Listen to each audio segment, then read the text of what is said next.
ಜೆಡಿಎಸ್ನಲ್ಲಿ ತೀವ್ರಗೊಂಡ Mandya versus Ramanagara ಜಟಾಪಟಿ. ಕಾರ್ಯಕರ್ತರು ಪಟ್ಟಿಡ್ತಿದ್ದಾರೆ. ಮಾಜಿ ಮುಖ್ಯಮಂತ್ರಿ ಕುಮಾರಸ್ವಾಮಿ ಮಂಡ್ಯದಿಂದ ಅಖಾಡಕ್ಕಿಳಿಬೇಕು ಅಂತ. ಈಗ ಕುಮಾರಸ್ವಾಮಿ ಅವರಿಗೆ ಒಂದು ರೀತಿ ಇಕ್ಕಟ್ಟಿನ ಪರಿಸ್ಥಿತಿ ಇದೆ. ಎಚ್ಡಿಕೆ ಸ್ಪರ್ಧೆ ವಿಚಾರದಲ್ಲಿ ಪರ ವಿರೋಧದ ಮಾತುಗಳು ಕೇಳಬರುತ್ತಾ ಇದೆ. ಪರ ವಿರೋಧದ ಪಾಲಿಟಿಕ್ಸ್ ಜೋರಾಗಿದೆ. ಮಂಡ್ಯದಲ್ಲಿ ಒತ್ತಡ ಇದೆ. ಅಲ್ಲಿಂದಲೇ ಅವರು ಸ್ಪರ್ಧೆ ಮಾಡಬೇಕು ಅಂತ ಮಂಡ್ಯದ ಕಾರ್ಯಕರ್ತರು ಕೂಡ ಕುಮಾರಸ್ವಾಮಿ ಅವರು ಚೆನ್ನೈನಲ್ಲಿ ಟ್ರೀಟ್ಮೆಂಟ್ ಮುಗಿಸಿ ಬೆಂಗಳೂರಿಗೆ ವಾಪಸ್ ಆಗ್ತಾ ಇದ್ದಂತೆ ಅವರ ಜೆಪಿ ನಗರದ ನಿವಾಸದ ಮುಂದೆ ಕಾರ್ಯಕರ್ತರು ಜಮಾವಣೆಗೊಂಡಿದ್ರು. ಯಾಕಂದ್ರೆ ಮಂಡ್ಯದಿಂದಲೇ ಸ್ಪರ್ಧೆ ಮಾಡಬೇಕು, ಅದರ ಬಗ್ಗೆ ನಿರ್ಧಾರ ಮಾಡಿ, ನಮ್ಮ ಬೆಂಬಲ ಯಾವತ್ತೂ ಇರುತ್ತೆ ಅಂತ ಕಾರ್ಯಕರ್ತರು ಕುಮಾರಸ್ವಾಮಿ ಅವರಲ್ಲಿ ಮನವಿ ಮಾಡಿಕೊಂಡಿದ್ರು. ಆದ್ರೆ ಈಗ ನೋಡಿದ್ರೆ ರಾಮನಗರ ಕಾರ್ಯಕರ್ತರು ವಿರೋಧ ವ್ಯಕ್ತಪಡಿಸ್ತಾ ಇದ್ದಾರೆ. ಹಾಗಾಗಿ ಕುಮಾರಸ್ವಾಮಿ ಅವರಿಗೆ ಈಗ ಇಕ್ಕಟ್ಟಿನ ಪರಿಸ್ಥಿತಿ. ಮಂಡ್ಯದಲ್ಲಿ ಸ್ಪರ್ಧೆ ಮಾಡಬೇಕಾ ಬೇಡವಾ ಗೊಂದಲದಲ್ಲಿದ್ದಾರೆ ದಳಪತಿ. ಇನ್ನೂ ಕೂಡ ಯಾವುದೇ ನಿರ್ಧಾರಕ್ಕೆ ಬಂದಂತೆ ಕಾಣಿಸ್ತಾ ಇಲ್ಲ. ಒಂದು 3-4 ದಿನ ವಿಶ್ರಾಂತಿ ತಗೋತೀನಿ, ಅದಾದ ನಂತರ ಚುನಾವಣಾ ಅಖಾಡಕ್ಕೆ ಇಳಿತೀನಿ ಅನ್ನೋ ಮಾತನ್ನ ಕುಮಾರಸ್ವಾಮಿ ಅವರು ಹೇಳಿದ್ರು. ಆದ್ರೆ ವಿಶ್ರಾಂತಿಯಲ್ಲಿದ್ದು ಕೂಡ ಬ್ಯಾಕ್ ಟು ಬ್ಯಾಕ್ ಸಭೆ ನಡೆಸ್ತಾ ಇದ್ದಾರೆ. ಯಾಕಂದ್ರೆ ಮಂಡ್ಯ ಬಹಳ ದೊಡ್ಡ ಕನ್ಫ್ಯೂಷನ್ ಕ್ರಿಯೇಟ್ ಮಾಡ್ತಾ ಇದೆ, ಗೊಂದಲಕ್ಕೀಡು ಮಾಡ್ತಾ ಇದೆ. ವಿಶ್ರಾಂತಿಯಲ್ಲಿರುವಂತಹ ಕುಮಾರಸ್ವಾಮಿ ಅವರು ಕೂಡ ಈಗ ಸಭೆಗಳ ಮೇಲೆ ಸಭೆ ನಡೆಸ್ತಾ ಇದ್ದಾರೆ. ಒಂದು ಕಡೆ ಮಂಡ್ಯದಿಂದ ಕಣಕ್ಕಿಳಿಬೇಕು ಕುಮಾರಸ್ವಾಮಿ ಅವರು ಅನ್ನೋ ಒತ್ತಡ, ಮತ್ತೊಂದು ಕಡೆ ರಾಮನಗರ ಚನ್ನಪಟ್ಟಣದಲ್ಲಿ ಬೇರೆಯದೇ ಆದಂತಹ ಅಭಿಪ್ರಾಯ ವ್ಯಕ್ತವಾಗ್ತಾ ಇದೆ. ಒಂದು ವೇಳೆ ಮಂಡ್ಯದಲ್ಲಿ ಅಖಾಡಕ್ಕಿಳಿದ್ರೆ ಚನ್ನಪಟ್ಟಣದಲ್ಲಿ ಮತ್ತೆ ಎಲೆಕ್ಷನ್ ಆಗತ್ತೆ, ಉಪಚುನಾವಣೆ ಆಗತ್ತೆ. ಆಗ ಯಾವ ರೀತಿಯಾದಂತಹ ಏಟು ಬೀಳಬಹುದು, ಯಾವ ರೀತಿಯಾದಂತಹ ಪ್ರತಿಕ್ರಿಯೆ ಆ ಭಾಗದ ಜನರಿಂದ ವ್ಯಕ್ತವಾಗಬಹುದು ಅನ್ನೋ ಲೆಕ್ಕಾಚಾರ ಕೂಡ ಈಗ ದಳಪತಿಗಳ ಮುಂದಿದೆ. ಎಚ್ಡಿಕೆ ಸ್ಪರ್ಧೆಗೆ ವಿರೋಧ ಇದೇ ರೀತಿಯಲ್ಲಿ ಮುಂದುವರೆದ್ರೆ ಪ್ಲಾನ್ ಬಿ ರೆಡಿ ಇದೆ ಜೆಡಿಎಸ್ ಪಾಳೆಯದಲ್ಲಿ.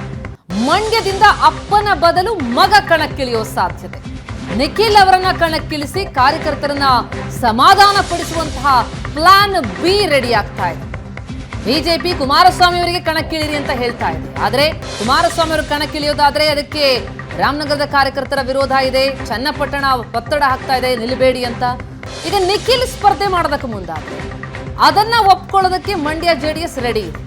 ಎಚ್ಡಿಕೆ ಅಥವಾ ನಿಖಿಲ್ ಅನ್ನುವಂತಹ ಅವರ ಒತ್ತಾಯ ಇರುವಂಥದ್ದು, ಕಾರ್ಯಕರ್ತರ ಒತ್ತಡ ಇರುವಂಥದ್ದು. ಎಚ್ಡಿಕೆ ಸ್ಪರ್ಧೆಗೆ ಮಾತ್ರ ರಾಮನಗರ ಜೆಡಿಎಸ್ ವಿರೋಧಿಸ್ತಾ ಇದೆ. ಯಾಕಂದ್ರೆ ಚನ್ನಪಟ್ಟಣದಲ್ಲಿ ಅವರು ಉಳಿಬೇಕು ಅನ್ನುವಂತಹ ಆಶಯವನ್ನ ವ್ಯಕ್ತಪಡಿಸ್ತಾ ಇದ್ದಾರೆ.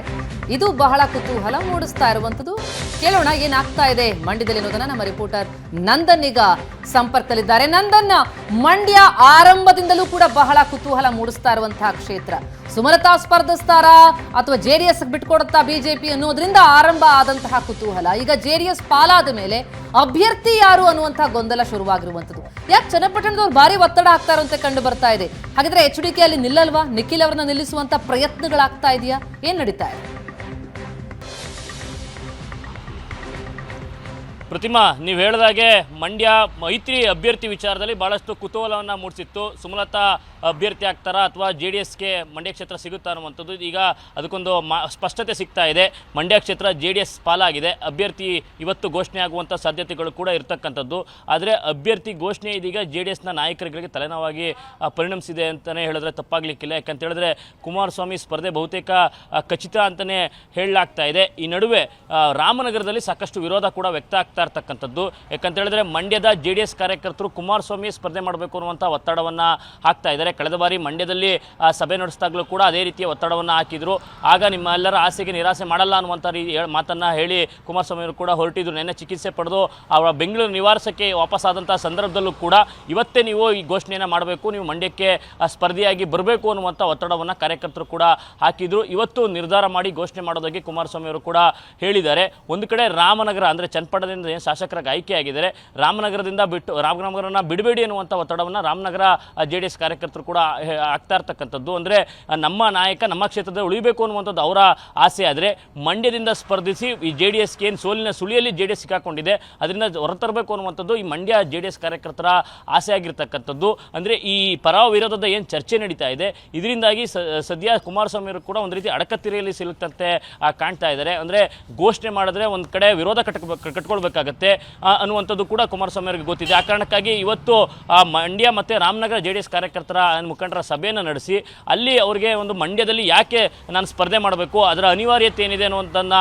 ಮನದಟ್ಟು ಮಾಡಿ ಅಲ್ಲಿ ಸಭೆಯಲ್ಲಿ ಎರಡೂ ಜಿಲ್ಲೆಯ ಮುಖಂಡರುಗಳು ಒಪ್ಕೊಂಡ್ರೆ ಒಂದು ಘೋಷಣೆ ಮಾಡುವಂಥ ಸಾಧ್ಯತೆಗಳು ಕೂಡ ಇರ್ತಕ್ಕಂಥದ್ದು. ಮತ್ತೊಂದು ಕಡೆ ಏನು ವಿರೋಧ ಜಾಸ್ತಿ ಆಗ್ತಾ ಬಂದರೆ JDS ಬಳಿ ಪ್ಲ್ಯಾನ್ ಬಿ ಕೂಡ ರೆಡಿಯಾಗಿದೆ. ಯಾಕಂತ ಹೇಳಿದ್ರೆ ಮಂಡ್ಯದಲ್ಲಿ ಒತ್ತಡ ಇರ್ತಕ್ಕಂಥದ್ದು ಕುಮಾರಸ್ವಾಮಿ ಅಥವಾ ನಿಖಿಲ್ ಸ್ಪರ್ಧೆ ಮಾಡಬೇಕು ಅನ್ನುವಂಥದ್ದು.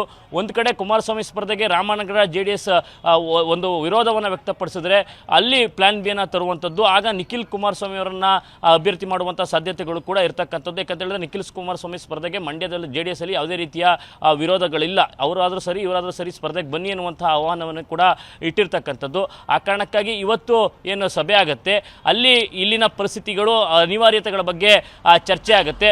ಒಂದು ವೇಳೆ ಕುಮಾರಸ್ವಾಮಿ ಅವರ ಸ್ಪರ್ಧೆಗೆ ಇವು ಎರಡೂ ಜಿಲ್ಲೆಯ ಮುಖಂಡರುಗಳು ಒಪ್ಪಿದರೆ ಅಧಿಕೃತವಾದಂಥ ಘೋಷಣೆ ಆಗುತ್ತೆ, ಇಲ್ಲ ನಿಖಿಲ್ ಅವರ ಹೆಸರು ಕೂಡ ಘೋಷಣೆ ಆಗುವಂಥ ಸಾಧ್ಯತೆಗಳಿರ್ತಕ್ಕಂಥದ್ದು. ಮತ್ತೊಂದು ಕಡೆ ನಿಖಿಲ್ ನಾನು ಚುನಾವಣೆಗೆ ಸ್ಪರ್ಧೆ ಮಾಡೋದಿಲ್ಲ ಅನ್ನುವಂಥ ಮಾತುಗಳನ್ನು ಕೂಡ ಹೇಳ್ತಿದ್ದಾರೆ. ಆದರೆ ಕಾರ್ಯಕರ್ತರ ಒತ್ತಡವನ್ನು ಮುಂದಿಟ್ಕೊಂಡು ನಿಖಿಲ್ಗೆ ಮನವೊಲಿಸೋದ್ರ ಮೂಲಕ ಒಂದು ಅಭ್ಯರ್ಥಿ ಘೋಷಣೆಯನ್ನು ಮಾಡುವಂಥ ಸಾಧ್ಯತೆಗಳು ಕೂಡ ಇರ್ತಕ್ಕಂಥದ್ದು.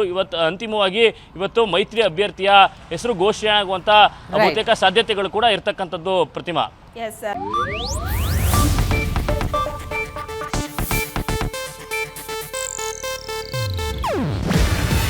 ಇದು ಏಷ್ಯಾನೆಟ್ ನ್ಯೂಸ್ ನೆಟ್ವರ್ಕ್ ಪ್ರಸ್ತುತಿ. ನೀವು ನೋಡ್ತಿದ್ದೀರಾ ಏಷ್ಯಾನೆಟ್ ಸುವರ್ಣ ನ್ಯೂಸ್.